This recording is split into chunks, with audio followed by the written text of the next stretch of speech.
suivant, c'est la C'est la réformiste, c'est ce qu'elle a dit. Les réformistes aussi, ils ont dit la même chose. La question du wali,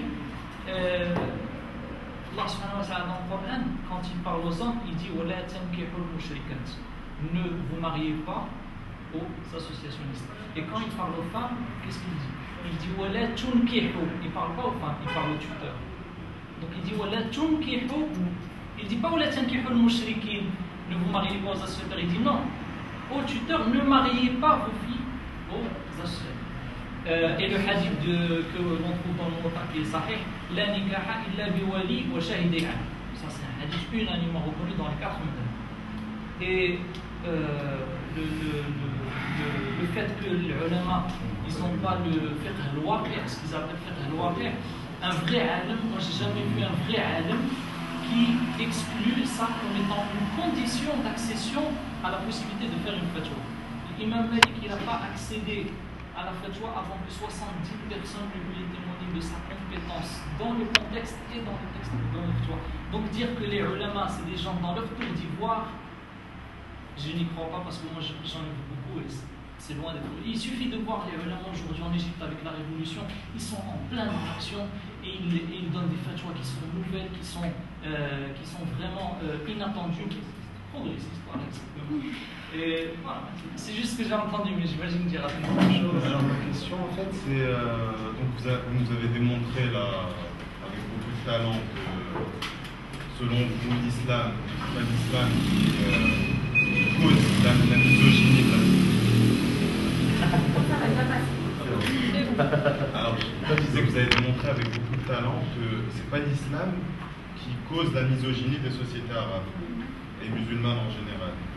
C'est donc les sociétés elles-mêmes qui sont fondamentalement misogynes.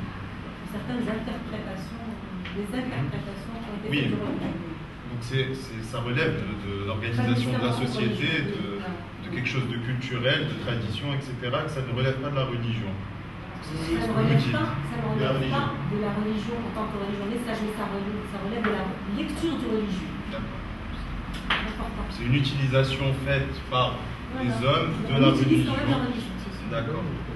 Mais est-ce que vous ne pensez pas que simplement, parce que vous avez dit que les solutions pour vous c'était une réforme de l'éducation, une réforme des institutions religieuses au Maroc, est-ce que vous ne pensez pas que justement les gouvernements arabes post-indépendance ont été pour la grande majorité d'entre eux progressistes dans ce domaine et que, si vous voulez, le raidissement, pour prendre l'exemple du Maroc, n'a eu lieu qu'après la montée de l'extrême gauche. C'est ce qui s'est passé, si vous voulez, dans l'histoire contemporaine. Dans les années 50, pour donner un exemple, le roi Mohamed V a demandé à ses filles d'enlever le voile et, si vous voulez, il y avait une vision progressiste que les pouvoirs en général arabes donnaient de la religion.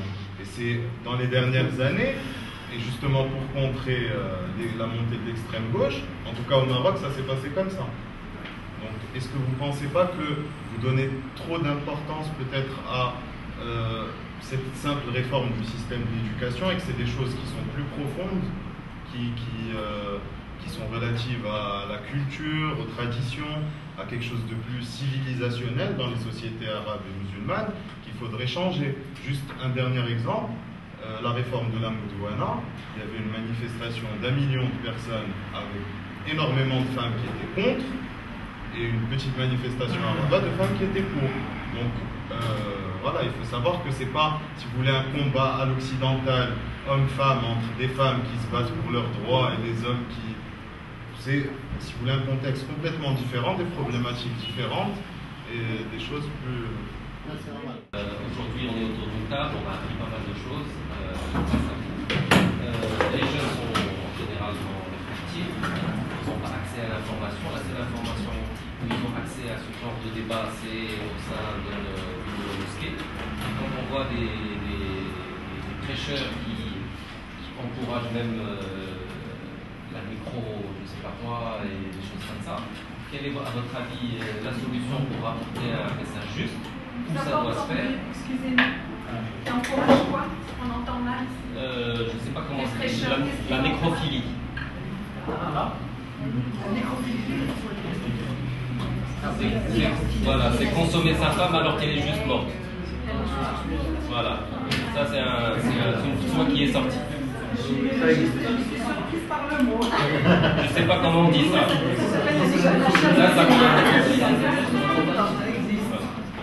c'est une foi qui est sortie et qui dit que c'est légal.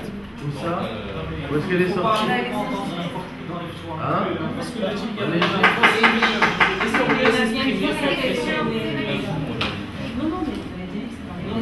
c'est dans les quartiers, le jeune garçon qui est dans un quartier et qui entend ça, pour lui c'est très bien.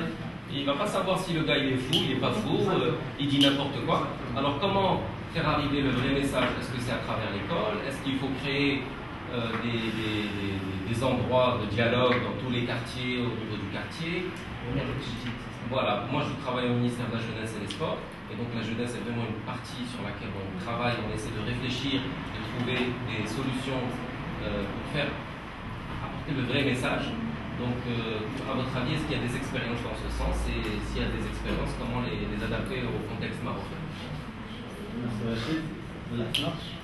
Bonsoir, merci beaucoup pour votre exposé. J'ai beaucoup appris et je suis malheureusement surprise par ma méconnaissance de ma propre religion. Alhamdoulilah, ce soir, je le réalise de plus en plus. J'ai des questions un peu... quelques petites remarques et quelques questions. J'ai bien compris qu'effectivement, il y a une discrimination qui relève d'un héritage entre culturel et culturel dans la lecture et l'interprétation du texte.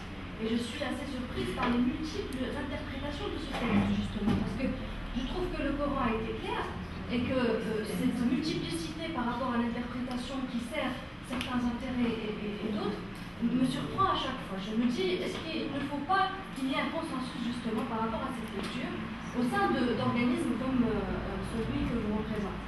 Après, quand vous avez parlé du droit musulman qui était caduc, moi je voudrais bien savoir pourquoi. Parce que je trouve qu'il a évolué à travers le temps. Et quand vous parlez d'approche, d'engagement de politiciens, d'économistes, de sociologues, etc., je trouve qu'il y a eu quand même une évolution.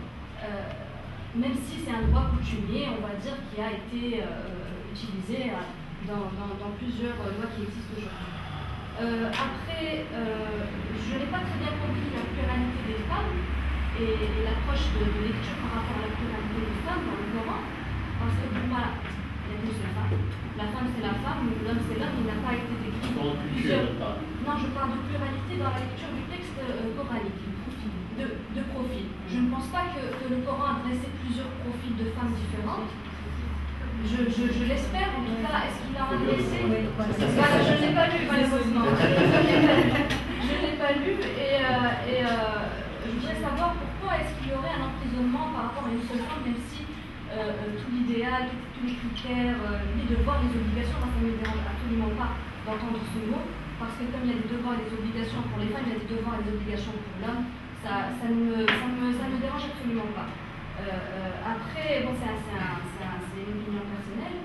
Et ma dernière question, c'est, vous avez fini avec un questionnement et qui est un constat. Vous avez dit que tant que le politique instrumentalise le religieux, il n'y aura pas d'avancée. Comment instrumentalise-t-il le politique le religieux et quelle est la place et le rôle de la femme dans ça au jour d'aujourd'hui? Et j'aimerais bien que vous nous expliquiez un peu votre expérience, que vous nous racontiez un peu votre expérience au Maroc. Merci. On va s'arrêter là, on va continuer après avec Iman. Questions, il n'y a pas de question. Par contre, je demanderai juste des réponses. Ah ben oui, je vais essayer. Comme ça, on réouvre le débat. Parce que c'est extrêmement chargé comme les réponses ne peuvent pas. C'est une conférence, hein, c'est pas possible. Alors je commence par l'incontournable et l'inévitable question sur le voile. Et est-ce que c'est une restriction de la liberté de la femme? C'est vous qui avez écouté aussi le statut juridique. Est-ce qu'il y a un statut juridique? Non, j'ai mis toutes les questions sur le voile là-bas. Donc, restriction de la liberté de la femme, je dirais comme l'incompatibilité, oui et non. Oui et non. Ça dépend comment on lit, comment le texte qui parle de ça, comment on vit cette question du voile et comment comment on l'aperçoit en tant que femme. Alors, déjà, je suis obligée d'aller dans la profondeur des choses parce que je n'aime pas m'arrêter dans les superficialités. Le voile en tant que. Vous voulez parler de hijab, c'est ça. On parle de hijab partout, les mêmes parlent de hijab et tout ça. Et donc, ce concept-là n'existe pas dans l'islam en tant que foulard islamique, dans le Coran. Le Coran n'a jamais parlé de hijab comme étant le foulard, il a parlé de khimar. Donc le khimar c'est ça, c'est un foulard. Le jaïb c'est multaqa, c'est ça ce qu'il faut. Ça c'est le texte coran. Pour le comportement vestimentaire, il y a une éthique du comportement vestimentaire, une éthique du comportement, qu'on appelle une adab, si vous voulez, pour les hommes et pour les femmes. On commence par Radd al-Basar. C'est toute une éthique. Pour les femmes, il y a cette particularité effectivement du khimar et du gilbert. Chaque année, beaucoup de mufassirin ont expliqué comme étant un vêtement qui est assez long. Donc, bref, les interprétations ont été multiples et variées. Donc, moi, ici, je dénonce un petit peu l'utilisation du hijab comme l'utilisation du voile parce que le hijab, c'est le contraire de khimar. Le khimar, il a été formulé dans ce contexte-là coranique pour permettre aux femmes de sortir dans l'espace politique, social, tout ce que vous voulez. Mais c'est quoi exactement le khimar, c'est un foulard. Khimar, c'est un foulard. Alors, est-ce que c'est péché? Non, mais le khimar était un foulard long qu'elle revêtait sur elle. Je passe de façon graduelle, excusez-moi, je suis en train de faire, je peux vous répondre tout de suite comme ça. Je suis juste en train de vous expliquer. C'est une question très importante pour les jeunes filles, et même pour les moins jeunes. Je suis en train d'essayer de déconstruire justement ce concept-là. Si vous voulez m'écouter un petit peu, c'est mon avis personnel. Ce n'est pas une fatwa, ce n'est pas l'avis des religieux, ni des institutions religieuses, ni l'institution religieuse dans laquelle je travaille. Je ne la représente pas d'ailleurs. Moi, je suis juste quelqu'un qui est chercheur dans cette institution.